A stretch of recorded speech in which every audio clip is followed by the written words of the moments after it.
चलिए विद्यार्थीगण, आज आज जो देखते हुए मतलब बिहार बोर्ड का एग्ज़ाम में फरवरी में एग्ज़ाम होता है क्लास 12 का, तो अभी मार्च चल रहा है सितंबर, यानी अक्टूबर, नवंबर, दिसंबर और जनवरी। मेरे पास टोटल 4.5 से 5 मंथ है।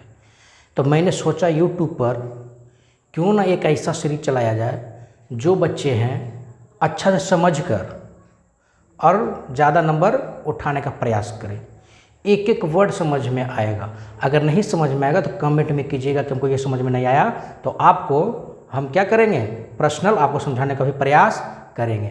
और यहाँ तक कि हम सोचे हैं विद्यार्थीगण या जो व्यूअर हैं या जो आप देख रहे हैं उसको, कि अगर आपको इसका PDF भी चाहिए तो मेरा एक नंबर है 7070500113।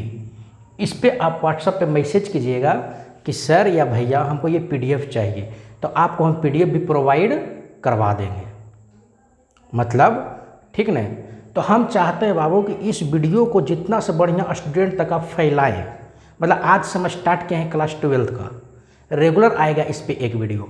जैसे हम ज्योग्राफी चालू किए, ज्योग्राफी खत्म होगा फिर हिस्ट्री आएंगे, हिस्ट्री खत्म होगा पॉलिटी आएंगे, पॉलिटी खत्म होगा होम साइंस आएंगे, होम साइंस खत्म होगा हिंदी आएंगे, हिंदी खत्म होगा इंग्लिश आएंगे। मतलब रेगुलर ये 5 मंथ या 4 मंथ रेगुलर आपके पास आएगा, जिससे आप कम समय में बेहतर नंबर लाने का प्रयास करेंगे।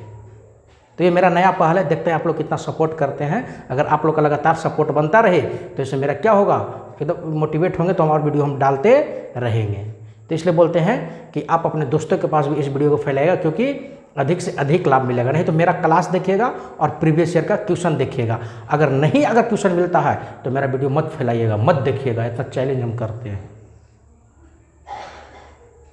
अगर आपको प्रीवियस ईयर का अगर क्वेश्चन पूछा जा रहा है इस मेरा बोर्ड पर से और जो हम बताएंगे, और अगर आपको समझ में भी आता है तो कृपया करके फैलाने का भी प्रयास करेंगे, क्योंकि आपका दायित्व भी बनता है कि अगर लाभ होता है तो अगला का भी लाभ दे। तो चलिए आपका बिना समय व्यतीत करते हुए आप टॉपिक पे आते हैं। क्लास 12 का 2 ज्योग्राफी है, तो उसे फर्स्ट भाग का हम आज चालू करेंगे। तो चलो बाबू, पहले कहने का तात्पर्य ये है कि ज्योग्राफी चालू करने से पहले ज्योग्राफी का परिभाषा बताते हैं, जैसा कि बोर्ड के पीछे हम लिख दिए हैं। तो चलो बाबू देखो, भूगोल को इंग्लिश में क्या बोलते हैं, जियोग्राफी बोलते हैं।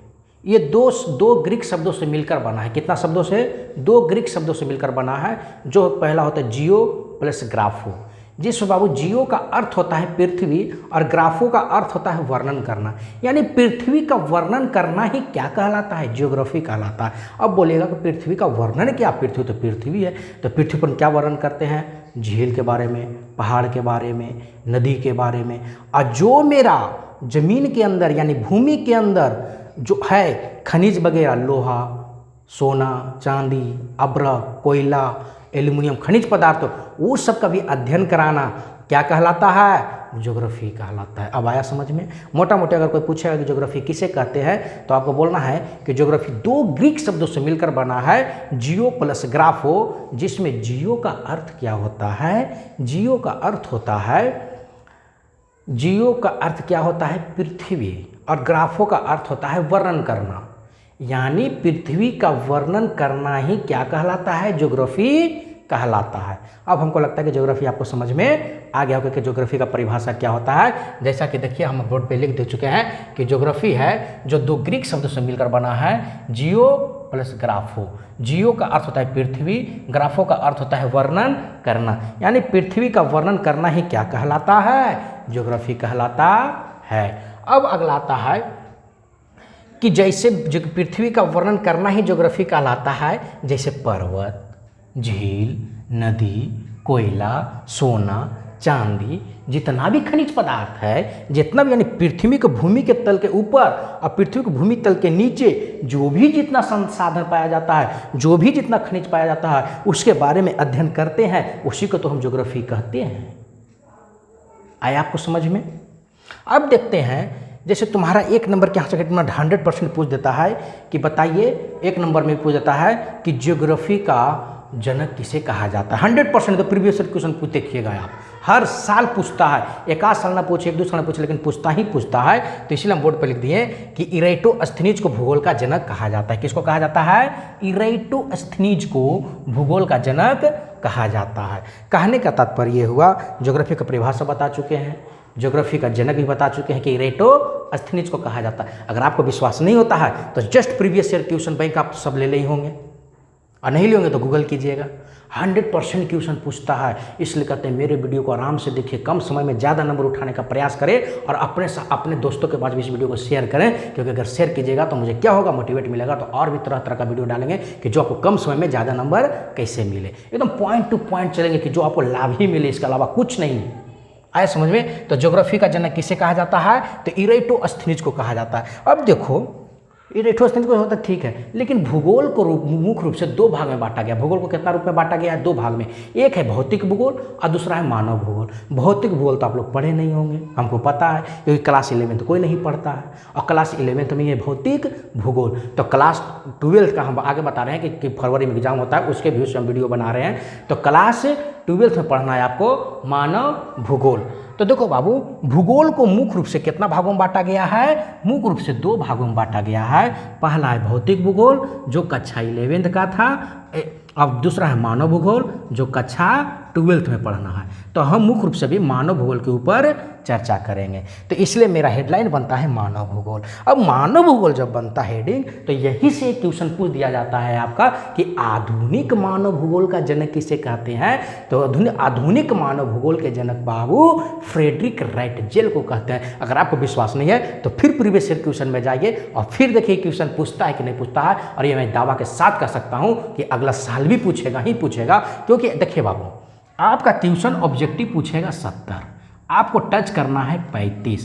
एकदम 100% हम सिक्योर हैं कि आप मेरा वीडियो देखिएगा तो निश्चित कहते हैं कि 70 में 35 छोड़ो, 70 में एकदम 60 आपको नहीं आएगा तब हमको बोलिएगा। 100% कहते हैं 70 में अगर आपको 60 नंबर ऑब्जेक्टिव नहीं मिल गया मेरा कॉपी से या मेरा बोर्ड पर से या जो हम बोल रहे हैं उससे, तो आप जो कहेगा 100। तो 100% कर रहे हैं कि 70 ऑब्जेक्टिव पूछेगा, आपको 60 आएगा और बनाना कितना है? 35। इसलिए हम जब क्लास लेते हैं तो क्लास में ही कहते हैं कि अगर आपको थोड़ा सा भी हेजिटेशन होता है कि मानव भूगोल के जनक किसे कहते हैं, तो ऑप्शन में A B C D रहेगा। अगर आप उसमें धुक चुक हैं कि A होगा B होगा, तो हम अपना स्टूडेंट को कहते हैं धुक चुक होने के बाद तो वहाँ से डायरेक्ट छोड़ के निकलो, क्योंकि तुम्हारे पास ऑप्शन है ना भाई 35 को छोड़ने का, बाकी और 35 पे ट्राई करो। इसलिए हम बोलते हैं थोड़ा सा भी धुक चुक A होगा कि B होगा, A और B में गलत कभी मत करिएगा, डायरेक्ट अगला क्वेश्चन बढ़ जाइए। क्यों? क्योंकि आपके पास ऑप्शन है 35 क्वेश्चन छोड़ने का। तो क्यों हम रिक्स लें? रिक्स कहाँ लिया जाता है? जहाँ पे मेरे पास ऑप्शन ना हो। आपको तो यहाँ पर ऑप्शन ही ऑप्शन है। और आपको अगर विश्वास नहीं हो रहा है तो मेरे साथ आप जुड़िए और जुड़ाइए, मतलब और दोस्तों को फैलाइए। एकदम 100% गारंटी कहते हैं कि अगर 70 में अगर 60 आपका नहीं भिड़ता है तो आप जो कहेगा 100। 100% प्रीवियस क्वेश्चन देखिएगा, अभी दो बताएं, दोनों को दोनों पूछता है और पूछेगा भी। और देखिए सब्जेक्टिव भी कैसे बनता है हम आपको बताने का प्रयास करेंगे। तो आया बाबू, भूगोल का मुख्य रूप से कितना बांटा गया है? दो भागों में। पहला भौतिक भूगोल, दूसरा मानव भूगोल। अब कहेगा भौतिक भूगोल किसे कहते हैं? तो भौतिक भूगोल तो ये सब है जिसे हम छू सकते हैं, महसूस कर सकते हैं, यानी पहाड़, खनिज, यही सबको तो कहते हैं भौतिक भूगोल। तो ये सब कब पढ़ना था? नदी उदी के बारे में, पहाड़ उहाड़ के बारे में, कोयला, सोना, चांदी कहाँ मिलता है, तो ये सब कब पढ़ना था? 11th में पढ़ना था, जो आप पढ़े नहीं। इसके ऊपर भी वीडियो डालेंगे, बस आप मुझे सपोर्ट करने के बाद वीडियो फैलाइए। अब अगला टॉपिक आता है मानव भूगोल। ये तुम्हारे को पढ़ना है, ये मेरा सिलेबस के अनुसार चल रहा है। तो चलो मानव भूगोल समझते हैं। तो मानव भूगोल कहने के तात्पर्य है कि आधुनिक मानव भूगोल के जनक फ्रेडरिक राइटजेल को कहा जाता है। फ्रेडरिक राइटजेल एक क्या है? भूगोलवेत्ता है, यानी वैज्ञानिक है, उन्हीं को बोला जाता है। ये फ्रेडरिक राइटजेल है, ये मानव भूगोल के बारे में एक अपना किताब लिखे हैं। उनका किताब का नाम है एंथ्रोपोजियोग्राफी। ये भी 100% मिलेगा। आपको नहीं विश्वास है तो जाके फिर प्रीवियस ईयर, हम बार बार बोल रहे हैं कि आप जाके प्रीवियस ईयर देखिए, पूछता है और पूछेगा भी कि बताओ। इसी पूछता ऑप्शन में पूछता है कि एंथ्रोपोजियोग्राफी किस वैज्ञानिक के द्वारा लिखा गया है?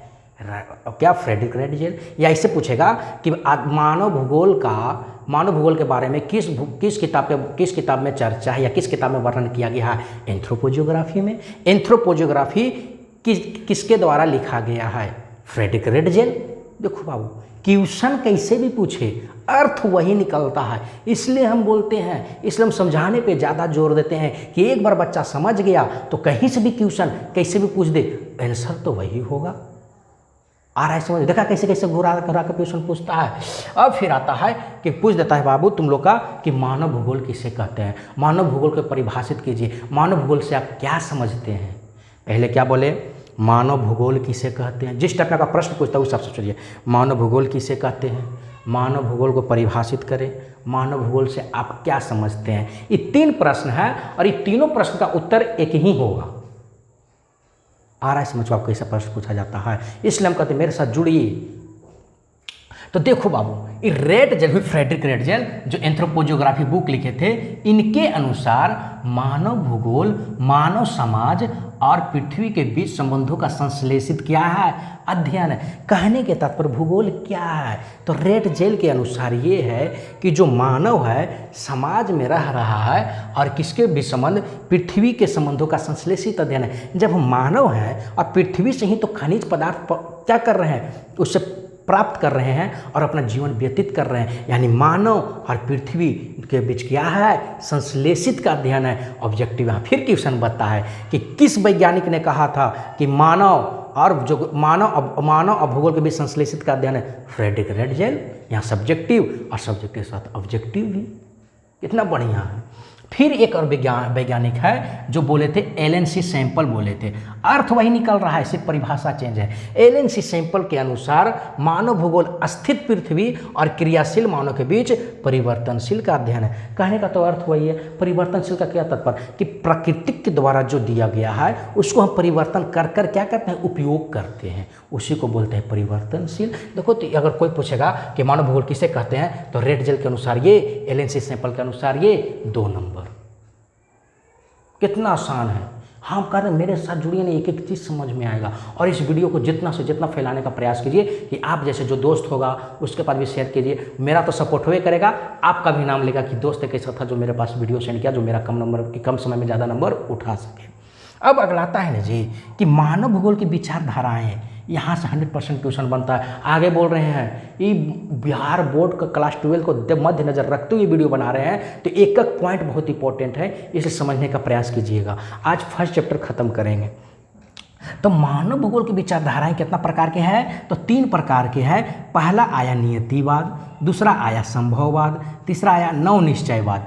अब देखो यहाँ पर आता है समझ में, तुम्हारे एग्जाम में पूछ देगा कि नियतिवाद और नवनिश्चयवाद में अंतर स्पष्ट करें। संभववाद से आप क्या समझते हैं, नियतिवाद किसे कहते हैं, या नियतिवाद से आप क्या समझते हैं, तो एक एक करके आपको बताएंगे। तो चलो मानव भूगोल के पहले विचारधाराएं के बारे में समझने का प्रयास करते हैं, तब तो आगे समझ में आएगा कि नियतिवाद क्या होता है, संभववाद क्या होता है, या नवनिश्चयवाद क्या होता है। तो मानव भूगोल को जो विचारधारा मतलब जो सोचने की शक्ति, जो विचार करते हैं उसी को विचारधारा बोलते हैं। बहुत आसान है, बहुत हार्ड चीज़ नहीं है, एकदम समझने का प्रयास कीजिएगा। तो मानव भूगोल की विचारधाराओं से हमारा जो अभिप्राय है, यानी जान है, यानी जिसके बारे में हम जानते उनते हैं, तो अलग अलग वैज्ञानिकों के मानव भूगोल को देखने के नज़रिए से, जैसे हम किस नज़र से देख रहे हैं, आप किस नज़र से देख रहे हैं, हम क्या सोच रहे हैं उसके बारे में, आप क्या सोच रहे हैं, सबका अलग अलग नज़र है। जैसे फ्रेडरिक रेटजेल कुछ सोच रहे थे, एलन सी सैंपल कुछ भी सोच रहे थे, वो अपना अपना नज़र है, यानी अलग अलग वैज्ञानिकों का अलग अलग दृष्टिकोण है। कितना आसान है। अगर इसको हम साधारण शब्द में कहें तो आज तक मानव भूगोल के अनेक वैज्ञानिक हुए, उन सब वैज्ञानिकों को जिस प्रकार मानव और पृथ्वी के संबंध में देखा, उन्हें भौगोलिक विचारधाराएं बनी है, उन्हीं से तो बनी है। जैसे मानव भूगोल के 3 को लिख दिए हैं, पहला नियतिवाद, दूसरा संभववाद और तीसरा नवनिश्चयवाद। तो आखिरकार पहला हम समझते हैं कि निश्चयवाद या नियतिवाद। ये देखो, ये निश्चयवाद या नियतिवाद, पहले प्रश्न हम समझने का प्रयास करते हैं। तो जो निश्चयवाद है या नियतिवाद है, इस विचारधारा को बाबू मानव भूगोल की प्रारंभिक विचारधाराओं में से एक है। जो निश्चयवाद है और नियतिवाद है, यानी जब प्रारंभिक मानव जब मानव पृथ्वी पर आया था उसके बारे में, इसके बारे में चर्चा है, जब सोचने का क्या क्या था, प्रयास किया था, इसलिए इसको हम बोलते हैं कि नवनिश्चयवाद या नियतिवाद से हम यही समझते हैं कि यह विचारधारा जो है मानव भूगोल की प्रारंभिक विचारधाराओं में से एक है। सबसे पहले विचारधाराओं में से एक है। कौन है?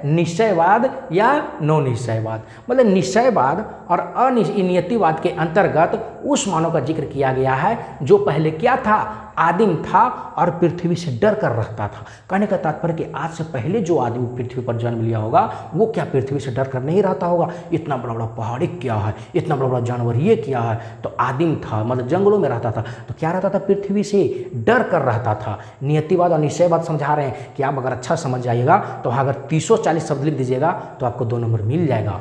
आ रहा है समझ में? तो क्या कर रहे हैं कि निश्चयवाद और नियतिवाद है क्या है, यह मानव भूगोल की प्रारंभिक विचारधाराओं में से एक है और इसके अंतर्गत उस मानव का जिक्र किया गया है जो आदिम था और पृथ्वी से क्या करता था, डर कर रहता था और उसने खुद को पृथ्वी के अनुसार ढाल लिया था क्योंकि वह पृथ्वी को प्रभावित नहीं कर सकता था। सही बात है, उसमें पृथ्वी को प्रभावित कैसे कर सकता था, क्योंकि वो प्रारंभिक विचारधारा है, वो पृथ्वी के बारे में इतना सारा ज्ञान नहीं था, वो टेक्नोलॉजी का कैसे अब हम लोग पृथ्वी को प्रभावित कर रहे थे। पहले हम पृथ्वी से डर कर जीते थे, कहने का ठंड आ गया तो स्वेटर ये सब बना कर अब नहीं आ गया पृथ्वी को प्रभावित कर, पहले नहीं कर सकते थे। क्यों नहीं कर सकते थे? क्योंकि पहले उस समय मेरा विकास ही नहीं हुआ था, उतना तक सोच ही नहीं जाता था। कहने का तात्पर्य बाबू कि जैसे जैसे आवश्यकता पड़ा वैसे वैसे पूर्ति करते चले गए।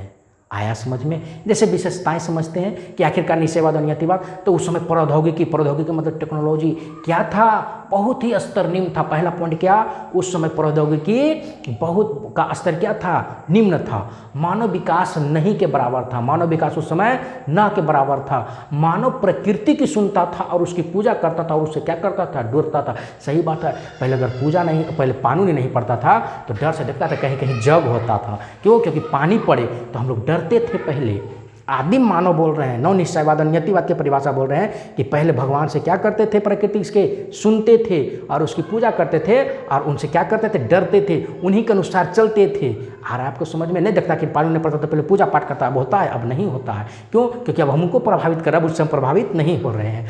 मानव सीधे तौर पर प्रकृति पर निर्भर था पहले। आज के टाइम में प्रकृति पर निर्भर नहीं है जी। पानी नहीं पड़ा, जनरेटर चालू किए, तुरंत पानी सब खेत पटा दिए, तुरंत हो गया। पहले सब चीज़ प्रकृति पर ही निर्भर थे। आया समझ में? तो पहले मानव सीधे तौर पर प्रकृति पर निर्भर था और किसी भी रूप में पृथ्वी को प्रभावित हम नहीं करते थे। कर सकते थे? एकदम नहीं कर सकते थे। इस विचारधारा के अनुसार पृथ्वी क्या थी आरंभ में, ज़्यादा शक्तिशाली थी और मानव अपने अनुसार चलाती थी।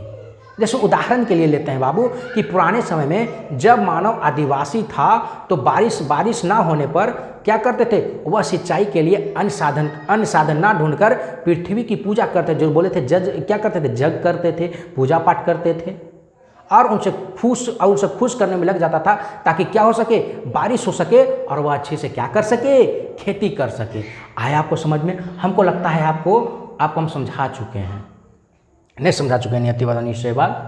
आया समझ में? आखिर आप समझते हैं ना कि निश्चयवाद क्या था। तो मानव का प्रकृतिकरण ही करना क्या कहलाता है, निश्चयवाद कहलाता है। क्या कहलाता है, निश्चयवाद कहलाता है। जैसे कहने का तात्पर्य है कि पहला पॉइंट हम समझने का प्रयास करते हैं। हम आगे बोल रहे हैं बाबू कि एक चीज़ हम समझ रहे हैं। और देखो, अगर आप सुनना चाहते हैं कि आज भैया या सर आप जो बोल रहे हम लिख ही नहीं पा रहे हैं, तो आप जाइएगा मोर, वहाँ पे ऑप्शन है तो मोर पे दीजिएगा, तो वहाँ पे आएगा लाइट ट्रांसलेशन कुछ आएगा, उस पर टच कीजिएगा तो मेरा पूरा वर्ड जैसे जैसे बोल रहे हैं वैसे नीचे लिखता हुआ आएगा, तो उससे आप हेल्प ले सकते हैं। अरे तो हम तो बोले हैं कि ये मेरा व्हाट्सअप नंबर है, आप आइए, हम क्या कर देंगे, शेयर कर देंगे। सिर्फ हमको क्या कीजिए, सपोर्ट कीजिए। इस वीडियो को जितना से जितना शेयर कीजिए। अगर ये 1K हो जाता है तो आप एकदम 100% आपको और भी बनाने का वीडियो करेंगे और एकदम मतलब अच्छा तरीका से और भी बताने का प्रयास करेंगे, क्योंकि उससे मेरा उत्साहित होगा तो आपको और हम शेयर करने का प्रयास करेंगे। तो समझते हैं मानव का प्रकृतिकरण। निश्चयवाद की स्थिति को ही बाबू क्या बोल रहे हैं, निश्चयवाद की स्थिति को ही मानव का प्रकृतिकरण कहा जाता है। मतलब कहने का तात्पर्य है कि इसके अंदर या इस स्थिति के अंदर मानव ने पृथ्वी के अनुसार क्या सीख लिया, जीना सीखा। और मानव के ऊपर पृथ्वी का प्रभाव ज़्यादा था, यानी मानव के ऊपर पृथ्वी का पहले क्या था, प्रभाव ज़्यादा था। और इसके समर्थक कौन थे, रेट जेल और हमबोल्ट थे। कहने का तात्पर्य मानव का परिवर्तन के समर्थक कौन थे, तो फ्रेडरिक रेट जेल और हमबोल्ट थे। अब आता है, एक बच गया था नियतिवाद निश्चयवाद को समझा दिए, अब एक बच गया बाबू संभववाद। एकदम आराम से समझने का प्रयास करेंगे। यहाँ से क्वेश्चन पूछता है, नियतिवाद निश्चयवाद नहीं विश्वास है तो आप प्रीवियस ईयर क्वेश्चन देखिए ना जी। हम तो इतना बार चैलेंज कर रहे हैं कि प्रीवियस ईयर क्वेश्चन देखिए और मेरा वीडियो देखिए। अगर नहीं बनता है तो जो कहिएगा सो हम कर देंगे। अब अगला आता है संभववाद। क्या आता है? देखो संभववाद में ही लिखा हुआ है संभावना की उम्मीद लग रहा है जग रहा। तो समझते हैं ना, ये देखो बाबू आता है तुम्हारा में ऑब्जेक्टिव पूछ जाएगा कि संभववाद के समर्थक कौन थे। जैसे तुमको पूछ देगा कि निश्चयवाद और न निश्चयवाद के समर्थक कौन थे, तो फ्रेडरिक रेटजेल थे। कौन थे?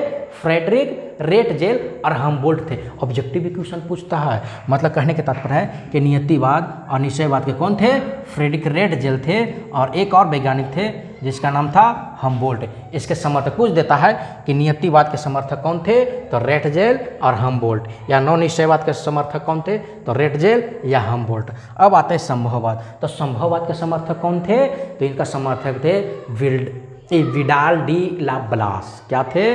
Vidal de Blache. Vidal de क्या थे? ब्लास थे। विडाल डी ला ब्लास, यहाँ पर ला होगा, भुला गए। विडाल डी ला ब्लास थे। किसका? संभववाद के विचारधारा के समर्थक थे।